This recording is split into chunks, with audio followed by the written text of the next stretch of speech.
नमस्कार, battle of Bengal में आप सभी का स्वागत है। आपके साथ मैं हूं खुशबू।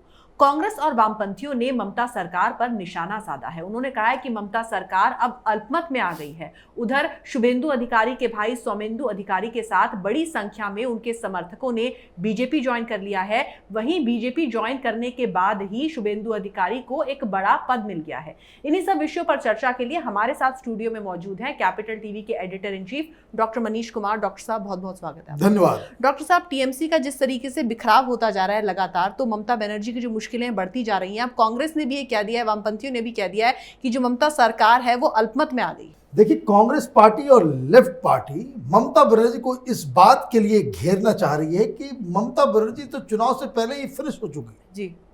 अब उनकी दलील ये है कि आप पॉलिटिक्स कर रहे हो, आप रैलियां कर रहे हो, आप ये कर रहे हो, सारा काम कर रहे हो और आपके खेमे में एक्सोडस लगा हुआ है, लोग भगदड़ मची हुई है, लोग भाग रहे हैं, बीजेपी ज्वाइन कर रहे हैं। तो ये कैसे तय होगा कि ममता बनर्जी की अभी की जो सरकार है वो बहुमत की सरकार है जी। और ये क्लेम कर रहे हैं कि ममता बनर्जी की जो सरकार है वो अल्पमत में ऑलरेडी आ चुकी है। बिल्कुल। अब ये समझिए ये कितना बड़ा कटाक्ष है और ममता बनर्जी अब तक इस पे कोई जवाबी कार्रवाई नहीं की है।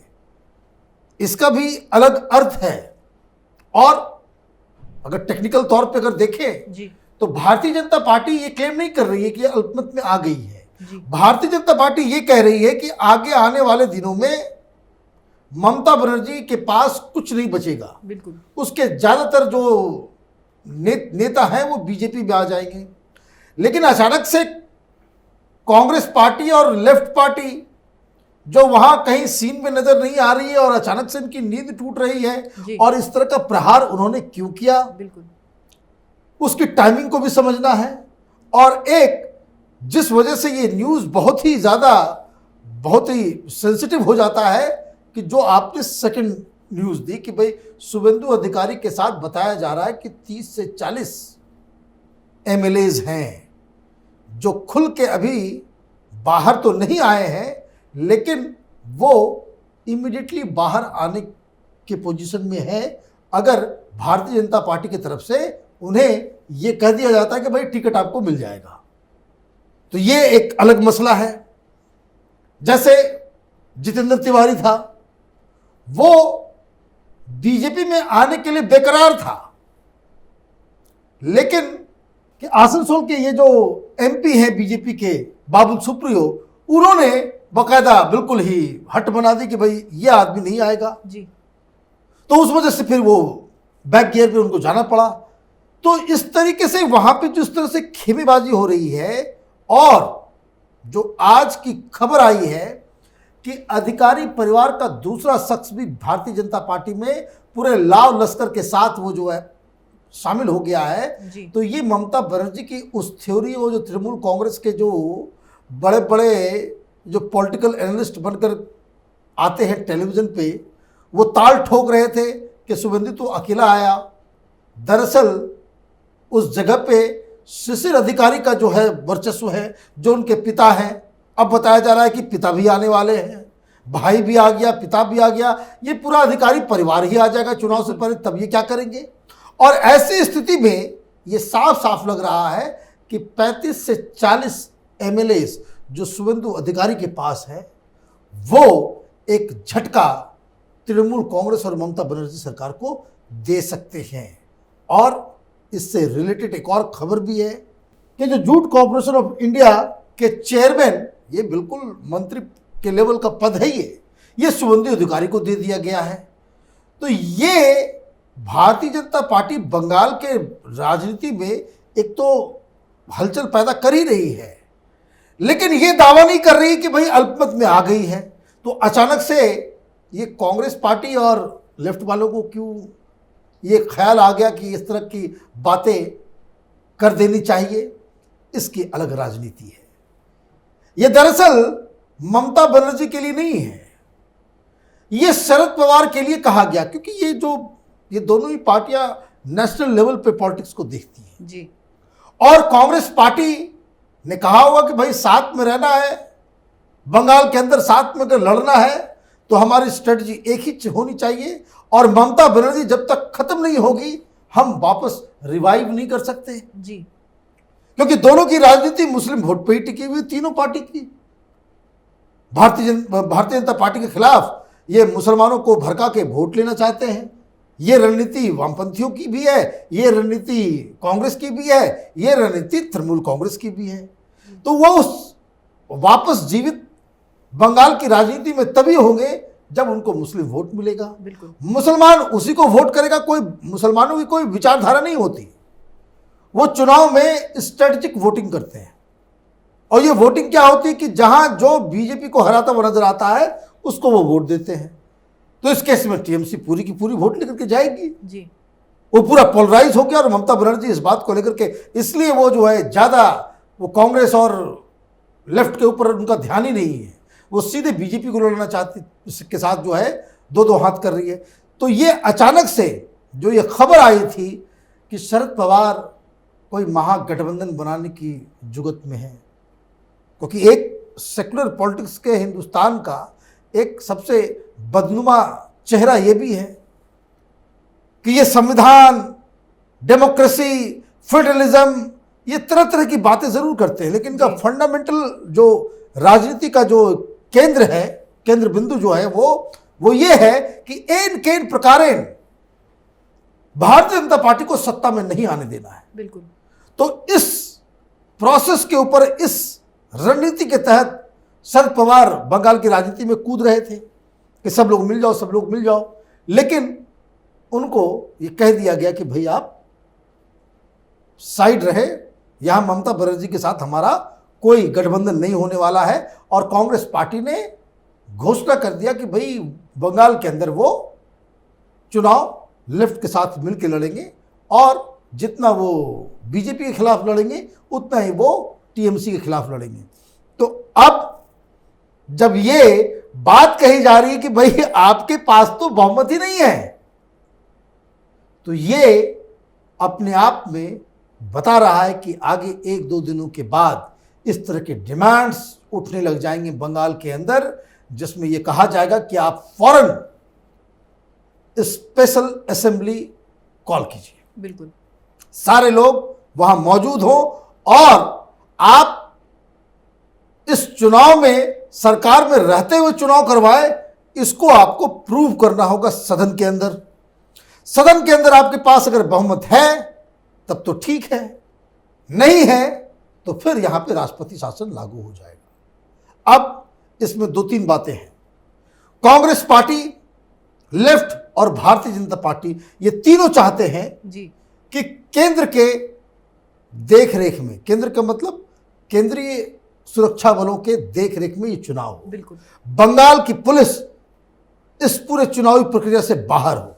ये जो तृणमूल के दलाल बने हुए अधिकारी हैं इस चुनावी प्रक्रिया से बाहर हो। ये कैसे बाहर हो सकते हैं? तो इसके लिए ममता बनर्जी को बाहर करना जरूरी है। अब जिस तरीके से लगातार जो संख्या घटती चली जा रही है, तो हो ना हो ये दबाव ममता बनर्जी पे आए, गवर्नर साहब भी कहे, और जिस तरीके से बीजेपी ने शुभेंदु अधिकारी को एक मंत्री का पद दे दिया, और पद मिलते ही इसकी घोषणा के साथ ही अधिकारी परिवार पूरी तरीके से भारतीय जनता पार्टी में लौट रहा है, तो इसका मतलब साफ है कि 30 से 40 एमएलएज जो शुभेंदु अधिकारी के डायरेक्ट टच में हैं, वो वोटिंग के दिन नहीं पहुंचे जी। अगर ऐसा हो जाता है, और अगर ऐसा हो गया कि भाई ममता बनर्जी बहुमत, क्योंकि इसमें लेफ्ट वाले भी समर्थन में नहीं आएंगे क्योंकि वो डिमांड कर रहे हैं, कांग्रेस वाले भी समर्थन में नहीं आएंगे क्योंकि ये लोग ये डिमांड कर रहे हैं, तो ऐसी स्थिति में ये बिल्कुल साफ हो जाएगा कि ममता बनर्जी के हाथ से सत्ता चली जाएगी, और ये चुनाव पहले भी कराया जाएगा, और जो केंद्रीय सुरक्षा बल है जी। उसकी भूमिका बढ़ जाएगी, और यही सब लोग चाह रहे हैं। जी मनीष जी, यहाँ पर तो ममता बनर्जी को लगातार शर्मिंदगी का सामना करना पड़ रहा है। पहले तो बीजेपी ने ये बात कही थी कि 15 दिसंबर तक ममता सरकार गिर जाएगी, उन्हें बहुमत जो है प्रूव करना पड़ेगा, और अब कांग्रेस और वामपंथी वही बात कह रहे हैं, तो मुश्किलें लगातार बढ़ रही हैं ममता तो बनर्जी। इसका मतलब है कि बिल्कुल ही डेलिब्रेट एक रणनीति के तहत ये लोग काम कर रहे हैं, क्योंकि जिस तरह से हिंसा हो रही है जी, जिस तरीके से तृणमूल के गुंडे के सामने ये कांग्रेस पार्टी लेफ्ट ने घुट्टी टेक दी, वो लड़ नहीं पा रहे हैं। भारतीय जनता पार्टी रेसिस्ट कर पा रही है, लेकिन गुंडागर्दी में उसका मुकाबला नहीं कर पा रही है। जी, आए दिन कार्यकर्ताओं की मौत हो रही है, तो इसका कोई इलाज तो होना चाहिए। कांग्रेस पार्टी या लेफ्ट या बीजेपी ये नहीं चाहते हैं कि भाई आप राष्ट्रपति शासन लगा दें ताकि ममता बनर्जी को एक मौका मिल जाए, वो कि भाई हमारे साथ अन्याय हो गया, वो एक सिंपैथी वोट लेने का एक तरीका उनके पास बन जाएगा। जी, उनके ऊपर मोदी, अमित शाह, केंद्र सरकार के ऊपर हमला करने का एक नया तरीका बन जाएगा। सुप्रीम कोर्ट में मसला जाएगा, वहाँ पे कुछ और भी हो सकता है। तो इन सब चीज़ों से बचने के लिए मुझे लग रहा है कि बीजेपी उस रणनीति पे काम कर रही है कि जिसमें ज़्यादा से ज़्यादा एमएलएज जो ममता के साथ अभी हैं उनको तोड़ा जाए, उनका मनोबल तोड़ा जाए, और ये खेल फिर ऐसा बनता दिख रहा है कि चुनाव से पहले ही तृणमूल कांग्रेस का बेड़ा जो है वो गर्क होने वाला है। तो मनीष जी, क्या यहाँ पर ये कहा जा सकता है कि सौमेंदु अधिकारी की दो तरफा जीत हुई है? क्योंकि जिस तरीके से उन्होंने बीजेपी ज्वाइन की है बड़ी संख्या में अपने समर्थकों के साथ, और दूसरी तरफ जिस तरीके से उन्होंने ठेंगा दिखाया है ममता बनर्जी को, उनका जो नोटिस है ममता सरकार का उसे अवैध बताया है कोलकाता हाईकोर्ट ने। देखिए, ममता बनर्जी तो अभी बदले की कार्रवाई में वो लगातार एक के बाद एक गलतियां करती चली जा रही है। वहाँ विश्व भारती यूनिवर्सिटी से वो सड़क जो है उसको रोक लिया गया, सौरव गांगुली से स्कूल की जमीन छीन ली, अब इधर ये हर जगह अपनी किरकिरी करवा रहे। लेकिन समझने वाली बात एक है कि अगर कोई जमीन से जुड़ा हुआ लीडर हो, जिसके साथ जनता हो, जिसके साथ ग्राउंड वर्कर हो, जिसके साथ लोकल लीडर्स जी, उनके साथ खड़े हों, उसके लिए तो कोई भी पार्टी मायने नहीं रखती। बिल्कुल, वो तो जहां खड़ा हो जाएगा वो, क्योंकि ये देखिए, ममता बनर्जी अगर उस इलाके में बहुत ही ज्यादा पावरफुल होती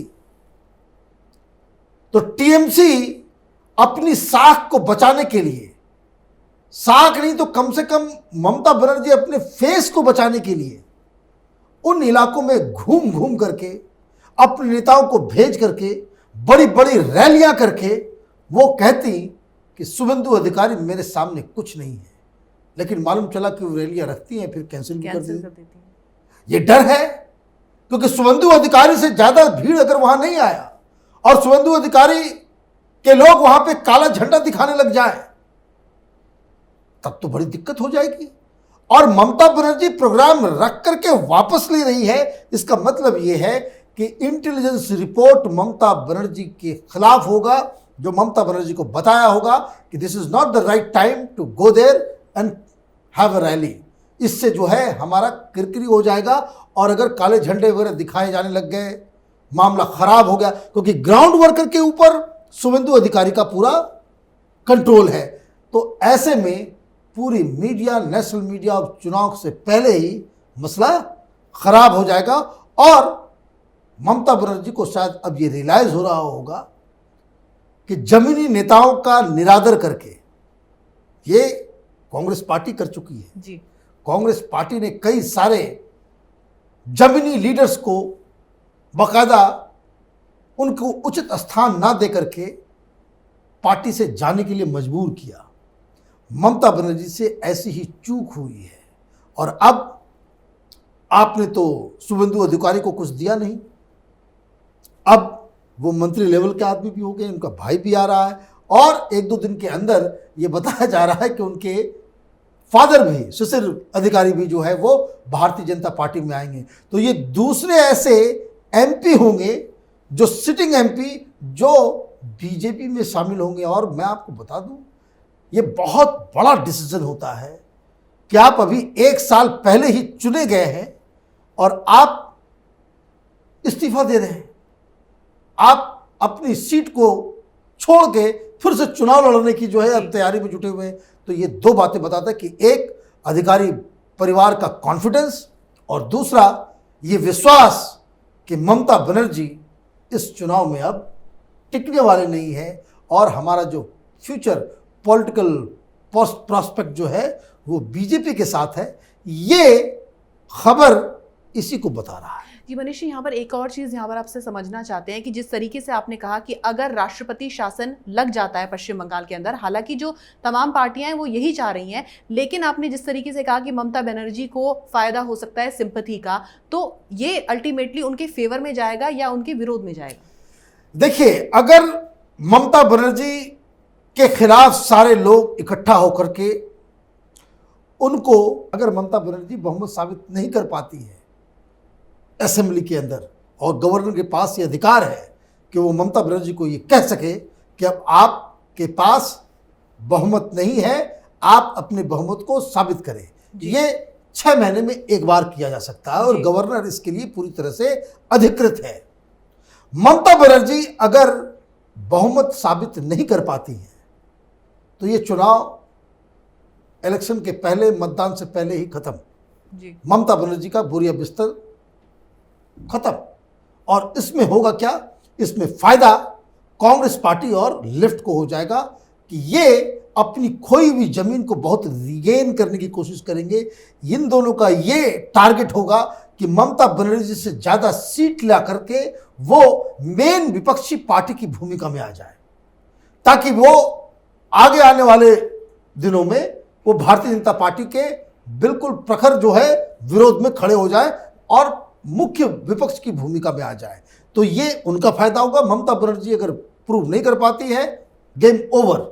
लेकिन अगर कांग्रेस पार्टी और ये लोग राष्ट्रपति की शासन की डिमांड कर रहे हैं और बीजेपी को आखिरकार करना पड़ जाता है, तो ममता बनर्जी ये कहेगी कि भाई आपने एक चुनी हुई सरकार, बंगाल के जनता के फैसले को आपने बीच में ही उलट के रख दिया जी। और वो ममता के फायदे में चला जाएगा कि भाई आप ममता से लड़ नहीं सके तो आपने अलग तरीके से यहाँ पे ममता को कुचलने की कोशिश की और इसमें सिंपैथी मिल सकता है। और इसमें एक और कानूनी पेच भी है कि जैसे ही ये लगाया जाएगा राष्ट्रपति शासन, ममता बनर्जी फौरन सुप्रीम कोर्ट पहुंच जाएगी जी। और सुप्रीम कोर्ट का ऐसे मामले में जहां पे आर्टिकल 356 का इस्तेमाल होता है, उसमें जो कानूनी पक्ष है उसका, वो इसके खिलाफ ही होता है। केंद्र सरकार को बहुत ही ज़्यादा इसके अंदर एक्सप्लेनेशन देना होगा और बहुत आप एक्सप्लेनेशन देंगे भी, फिर भी ये आप श्योर नहीं है कि सुप्रीम कोर्ट से क्या फैसला हो। और अगर आपने राष्ट्रपति शासन लगा दिया और सुप्रीम कोर्ट ने कह दिया कि भाई ये ठीक नहीं है, तब तो बीजेपी का जो पूरा जो कैंपेन जो है वो बूमरैंग कर जाएगा और बीजेपी को बहुत बड़ा नुकसान हो जाएगा। इसलिए ये जो पूरा जो टाल मटोल हो रहा है, जो राजनीति खेली जा रही है कि आप तृणमूल वाले वॉयलेंस पे वॉयलेंस किए जा रहे हैं, नड्डा के ऊपर अटैक, ऐसा नहीं कि बिना अचानक से किया गया, वो वेल प्लान्ड अटैक है। अब कुछ लोग ये कह रहे हैं कि अमित शाह को अंदर नहीं आने देंगे, 1 लाख लोग हम एयरपोर्ट पर जमा करा देंगे, मुस्लिम संगठन लोग धमकियां दे रहे हैं। ये टीएमसी के द्वारा कराया जा रहा उत्पात है जी। कि ताकि आप इतना वॉयलेंस कर दें, आप गृह मंत्री को रोक दें, आप बीजेपी के प्रेसिडेंट को रोक दें, बवाल मचा दें, ताकि ये केंद्र सरकार इस पे विवश हो जाए कि वो आर्टिकल 356 लगाए। ये ममता की टेक्निक है जी। और ये जब लगेगा तो सुप्रीम कोर्ट से उसको राहत भी मिल सकती है। एक तो आप सिंपैथिक और दूसरा सुप्रीम कोर्ट। तो ये ममता की रणनीति है, इसलिए वहां पे टीएमसी की तरफ से वॉयलेंस कराया जा रहा है और बीजेपी चुपचाप इन सब चीज को सह रही है क्योंकि वो जानती है कि भाई इसमें इस तरह से काम नहीं हो पाएगा। और ये दूसरा रास्ता जो अपनाया जा रहा है कि ममता बनर्जी को चुनाव से पहले ही अल्पमत में लाके खड़ा कर दो, तब मसला सॉल्व हो जाएगा। जी मनीष जी, बहुत बहुत शुक्रिया इस तमाम जानकारी के लिए। धन्यवाद। तो ये तो एकदम तय है कि ममता बनर्जी का खेल खत्म होने वाला है, बस इसका वक्त तय होना है। या तो ये खेल अप्रैल मई में चुनावों के बाद खत्म होगा या फिर उससे पहले भी खत्म हो सकता है, अगर ममता बनर्जी मेजॉरिटी प्रूव नहीं कर पाती हैं। अगर आपको हमारा ये वीडियो पसंद आया तो इसे लाइक करें, शेयर करें और कैपिटल टीवी को सब्सक्राइब करें। नमस्कार।